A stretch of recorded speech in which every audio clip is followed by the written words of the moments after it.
नमस्कार दोस्तों, Hindi chess base India channel पर मैं निखिलेश जैन आप सभी का हार्दिक अभिनंदन करता हूं। दोस्तों, आज हम एक खास मुकाबला देखने जा रहे हैं जो कि कल ही खेला गया है। स्टेनिस मेमोरियल टूर्नामेंट चल रहा है FIDE के द्वारा और उसमें विश्व चैंपियन मैग्नस कार्लसन ने कल एक बेहद बेहतरीन जीत दर्ज की शक्हरियार मामेदोरोव के खिलाफ। आप जानते हैं कि मामेदोरोव जो है वो दुनिया के बेहतरीन खिलाड़ियों में शामिल है, वर्ल्ड टॉप 10 में शामिल हैं और एक बार फिर मैग्नस कार्लसन ने इसमें लंदन सिस्टम का इस्तेमाल किया। मुझे याद नहीं पड़ता कि कार्लसन से पहले किसी भी विश्व चैंपियन ने लंदन सिस्टम को इतना महत्व दिया हो कि हर रैपिड और ब्लिट्ज मुकाबले में 2-3 मुकाबले में आपको लंदन सिस्टम जो है वो मैग्नस कार्लसन की तरफ से देखने मिलती है। आज का जो उदाहरण है उसमें एक बेहतरीन नॉवेल्टी लेकर के आए हैं मैग्नस कार्लसन और उससे जो आक्रमण हुआ है, जिस तरह से उन्होंने अटैक किया है, उन्होंने एक इस तरह से पराजित किया जैसे उन्होंने किसी छोटे से खिलाड़ी को पराजित किया हो। तो आइए देखते हैं इस मुकाबले को और सीखते हैं मैग्नस कार्लसन से लंदन सिस्टम का ये वेरिएशन। मुकाबला शुरू होता है D4 से, D4, D5। कार्लसन यहाँ पर व्हाइट हैं और मामेदोरोव ब्लैक हैं। ये तो नॉर्मल सी बात है क्योंकि लंदन सिस्टम कार्लसन खेल रहे हैं। बिशप F4 कार्लसन यहाँ पर खेलते हैं। Okay, night F6, E3, E6, night F3, bishop D6, night BD2 और यहाँ पर ब्लैक जो है वो कैसल करता है। तो यहाँ तक आप देखिए तो सब नॉर्मल वेरिएशन है। ओके, जब भी वाइट जो है अपना बिशप F4 पे छोड़ देता है तो दरअसल वाइट चाहता है कि अगर आप चाहें तो इसको एक्सचेंज कर लें, बदले में वाइट को एक एक्स्ट्रा पॉन मिलता है जो आगे जाकर के उनके लिए अटैक के काम आता है। ये एक ओपन फाइल मिलती है तो वाइट के लिए कोई प्रॉब्लम नहीं है अगर वो अपने बिशप को F4 पे भी छोड़ देता है तो।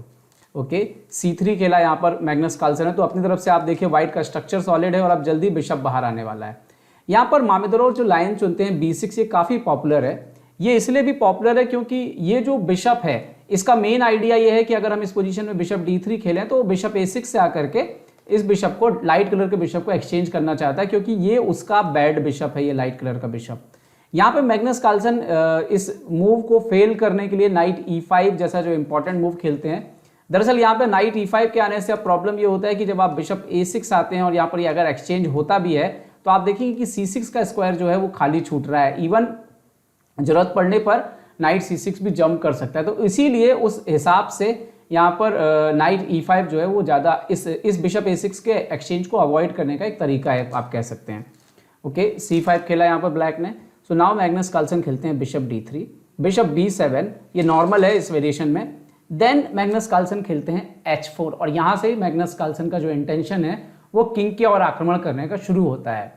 ओके, यहाँ पर उनके अपोनेंट ने नॉर्मल मूव खेला नाइट C6 जैसा कोई भी प्लेयर करता है। मतलब उसने अपना फाइनल डेवलपमेंट जो करना था वो कर लिया, ब्लैक के चारों पीसेस बोर्ड पर आ गए। अब मैग्नस कार्लसन नॉवेल्टी खेलते हैं जो इससे पहले नहीं खेली गई। इससे पहले के मुकाबले में अधिकतर इस नाइट को कई बार वापस ले लिया जाता है F3 पर और ऐसे मुकाबले हुए हैं और सॉरी इस नाइट को F3 पर लाया जाता है। तो ये नॉर्मल प्रोसीजर है यहाँ पर। ओके, बट यहाँ पर जब नाइट C6 खेला तो मैग्नस कार्लसन ने जवाब दिया queen F3। Okay, queen F3 का किंग साइड आना ये बहुत कुछ कहता है। खासतौर पे भी आप देखिए कि किंग जो है वो तो सेंटर पर रखा हुआ है, तो आइडिया डेफिनेटली किंग को सेंटर पर रखते हुए किंग के ऊपर आक्रमण करना है। अब यहाँ पर मैग्नस कार्लसन की जो आप कह सकते हैं कि ये जो सेंटर का नाइट था यही वो कड़ी थी जिस पर अपोनेंट को हमला करना था। कैसे? सही चाल होती क्वीन C7 और अगर यहाँ पर आप जिस हिसाब से मैग्नस कार्लसन ने आगे चल के जो मूव्स खेली हैं वो आप देखोगे वो मूव्स अप्लाई नहीं होंगे क्योंकि E5 पर एक्सचेंजेस आ जाएंगे। ठीक है, तो यहाँ पर अगर आगे जो हम गेम देखें जो कि गेम में हुआ, तो गेम में क्या हुआ, क्वीन F3 के बाद उन्होंने खेला रुक C8। आइडिया उनका शायद डेफिनेटली इस फाइल को ओपन करके यहाँ पर और इस फाइल पर कुछ एक्सेस करने का था, लेकिन यहाँ पर मैग्नस कार्लसन रिप्लाई करते हैं H5। ये मूव इंपॉर्टेंट क्यों है? H5 पे पॉन के आने से अब क्या हुआ कि क्वीन G3 का रास्ता साफ हो गया क्योंकि अब नाइट H5 पे आएगा तो रुक H5 तक सपोर्ट पहुंच चुका है। ये स्क्वायर बिजी कर दिया वाइट ने। यहाँ पर G6 H6 ना आए तो इसीलिए ब्लैक ने H6 कर दिया और अब मैग्नस कार्लसन खेलते हैं क्वीन G3 और इसके बाद सडनली ये पोजीशन जो है लॉस हो चुकी है ब्लैक के लिए। और ये बहुत बड़ी बात थी कि एक दो चाल में सडनली गेम में पोजीशन लॉस्ट हो जाए। अगर आप लोगों ने, बहुत सारे लोगों ने क्लब लेवल पर मुकाबले खेले होंगे तो ये पिनिंग जो है वो क्लब लेवल में लगना बहुत ही आम बात होती है। क्वीन G3 और उसके बाद बिशप इंटू H6 और उसके बाद आप अब ये जो बिशप और नाइट हैं ये भी बहुत इंपॉर्टेंट रोल प्ले कर रहे हैं क्योंकि इससे किंग का ये स्क्वायर बंद हो जा रहा है। तो किंग के पास ज़्यादा कुछ स्क्वायर है नहीं। यहाँ पर बिशप इंटू H6 आ रहा है। बहुत सोचने के बाद यहाँ पर मामेदोरोव ने खेला नाइट E8। बहुत सारे लोग सोच रहे होंगे अभी कि किंग H8 क्यों नहीं खेल दिया, तो अब आपको ही जिम्मेदारी देता हूं, पॉज करिए और सोचिए कि किंग H8 क्यों नहीं खेला। दरअसल यहाँ पे मूव आ रही थी नाइट G6 चेक। अब अगर F इंटू G6 मारते हैं तो डिस्कवर्ड चेक लग चुका है, तो बिशप मर गया, बिशप D6, रुक अगर बचाते हैं तो H इंटू G6, और उसके बाद ये मत भूलेगा कि ये रुक जो है ओपन फाइल में रखा हुआ है। किंग का पोजीशन बहुत ही अननेचुरल पोजीशन है, ये क्वीन बहुत पास है, तो यहाँ पर बिशप की पोजीशन देखिए, ये पोजीशन जो है ब्लैक की लॉस्ट हो जाएगी, तो वैसे भी लॉस्ट थी। उन्होंने नाइट E8 खेला, तो मैग्नस कार्लसन ने बिशप इंटू H6 खेला। यहाँ पर एक और ट्राई हो सकता था, वो ट्राई हो सकता था नाइट इंटू E5 मारने का, हालांकि वो पोजीशन भी अल्टीमेटली एक्सचेंज के बाद जो है यहाँ पर बिशप इंटू G7 और H6 के बाद पोजीशन ब्लैक वाइट की ही बेटर है। खैर यहाँ पर मामिदोरोव ने C इंटू D4 मारा, और अब आपकी बारी है गेम को फिनिश करने की। क्या सोचते हैं आप, इस गेम को कैसे फिनिश कर सकते हैं? मैग्नस कार्लसन ने खेला यहाँ पर अगली चाल bishop into G7, only move है knight into G7 and now H6। तो पिनिंग का जो बेसिक फॉर्मूला है, दो पिन लग गए देखिए, एक तो बिशप इंटू H6 और उसके बाद ये H6, ये जो बिशप G7 और H6। Okay, now queen F6, only move to defend. और यहाँ पर और अच्छा, यहाँ पर एक बहुत मज़ेदार वेरिएशन था, अगर बिशप इंटू E5 लेते हुए आते यहाँ पर उनके मामिदोरोव, सो फॉर एग्जाम्पल, तो यहाँ पर ये बहुत ही ब्रिलियंट मूव आ रही थी बिशप H7। आपको एक मेट अगर आपने देखी हो तो याद आएगी।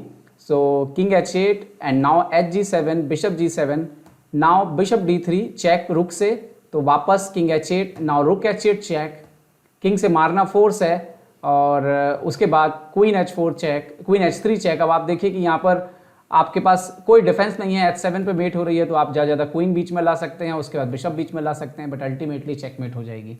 तो ये वेरिएशन तक आ रहा था, तो इसीलिए उनके अपोनेंट ने खेला queen F6 and now Magnus Carlsen यहाँ पे खेलते हैं H into G7, queen into G7। One more time, आपकी बारी, बताइए क्या चाल होगी? Bishop H7 check, king H8, so now यहाँ पर नाइट F7।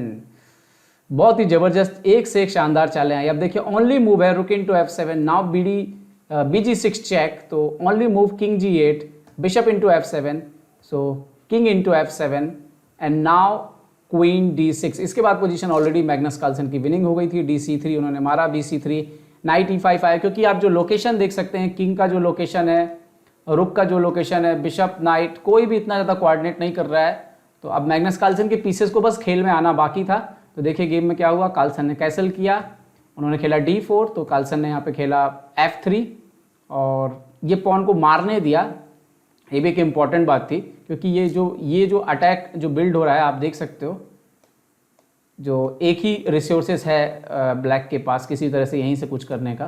तो D into E3 and then now knight E4, E2 खेला उन्होंने, BD5 खेल सकते थे, ये भी डिसेंट मूव था, बट E2 के बाद कार्लसन ने खेला रुक F2, किंग G8 गए वापस, but now queen E6 check, king H8, so queen H3, queen का पोजीशन इंप्रूव किया, देन उन्होंने जो स्पॉन को मार लिया, रुक into E2, rook F8, so queen E6 check, king H8, now knight G5, so finally knight into F3 मारा मामिदोरोव ने, बट बहुत ही अच्छे तरीके से खेलते हुए चुपचाप जो है नाइट F3 उन्होंने मारा, बिशप F3 के बाद रुक F2 खेल दिया, कोई पंगा नहीं यहाँ पर। क्वीन C3 आए मारने, तो रुक F1, और इसके बाद जो है रिज़ाइन कर दिया मामिदोरोव ने। तो एक बेहद शानदार जीत। सीखने लायक क्या है, ये जो नॉवेल्टी खेली है यहाँ पर आप देख सकते हैं, यहाँ पर जो नॉवेल्टी है क्वीन F3, जो नॉवेल्टी है नाइट E5 BD3 के बाद H4 और क्वीन F3, ये सीखने लायक गेम है। और अगर आप लोग लंदन सिस्टम खेलते हो तो ये अपने गेम में शामिल कर सकते हैं, एकदम नया है, लेटेस्ट है। और एक इग्नोर, यहाँ पर सिर्फ एक ही चाल है ब्लैक की तरफ से, किसी तरह से या तो क्वीन B8 या क्वीन C7 से E5 पर प्रेशर डाला जाए ताकि एक्सचेंज, क्योंकि अगर ये खेला जाता, हाँ ये वेरिएशन दिखा देता हूँ आपको, अगर ये खेला जाता और यहाँ पर कार्लसन उसी तरह से खेलने की कोशिश करते, जैसे फॉर एग्जांपल यहाँ पर H5 और यहाँ पर अपोनेंट जो है, पहली बात तो आप देख सकते हैं कि यहाँ पर एक्सचेंजेस हो रहे हैं, तो अगर H5 वगैरह आप खेलोगे तो यहाँ पर नाइट E5, बिशप E5 ये एक्सचेंज हो जाएंगे यहाँ पर, अगर आप खेलते हो तो समथिंग लाइक दिस। तो ब्लैक को यहाँ पर ज़्यादा जो है एक कंट्रोल जो है वो मिल जाता है। यहाँ पर एक चीज़ और ज़रूर है कि यहाँ पर जब क्वीन C7 खेलते हैं और ब्लैक H5 वाइट जो खेलने के लिए जाते हैं यहाँ पर, तो H6 और अभी जो क्वीन G3 है, उस समय पे भी जो है यहाँ पर एक्सचेंजेस जो हैं वो आ सकते हैं नाइट C6 के जरिए। तो ये एक वेरिएशन था जहाँ पर ब्लैक शायद मतलब कंट्रोल कर सकता था पोजीशन को, पर ऐसा नहीं हो पाया। उम्मीद है ये गेम आपको पसंद आया होगा। पसंद आया हो तो लाइक और शेयर करना ना भूलें, और साथ ही साथ हिंदी भाषा को अगर आप सहयोग करना चाहते हैं तो नीचे दिए गए लिंक के माध्यम से आप सहयोग भी कर सकते हैं। देखते रहिए chess base India. Chess base India के लिए मैं निखिलेश जैन, जय हिंद। तो उम्मीद है आपको हमारे वीडियो पसंद आए होंगे। अपने सुझाव हमें जरूर दें और याद रखें शतरंज की हर छोटी बड़ी खबर के लिए जुड़े रहें चेस बेस इंडिया चैनल से। जी हाँ, चाहे वो खिलाड़ियों के इंटरव्यू या फिर वो खेल का विश्लेषण, चेस बेस इंडिया हमेशा आपके लिए खबरें लाएगा सबसे तेज सबसे जल्दी। सब्सक्राइब करें Hindi chess base India channel को। अगर आप यूट्यूब पर देख रहे हैं तो सब्सक्राइब करें और साथ ही साथ बेल आइकॉन दबाना ना भूलें दोस्तों, क्योंकि इसी से मिलेंगे आपको सारे नोटिफिकेशन। फेसबुक पर देख रहे हैं तो जरूर लाइक और शेयर करना ना भूलें।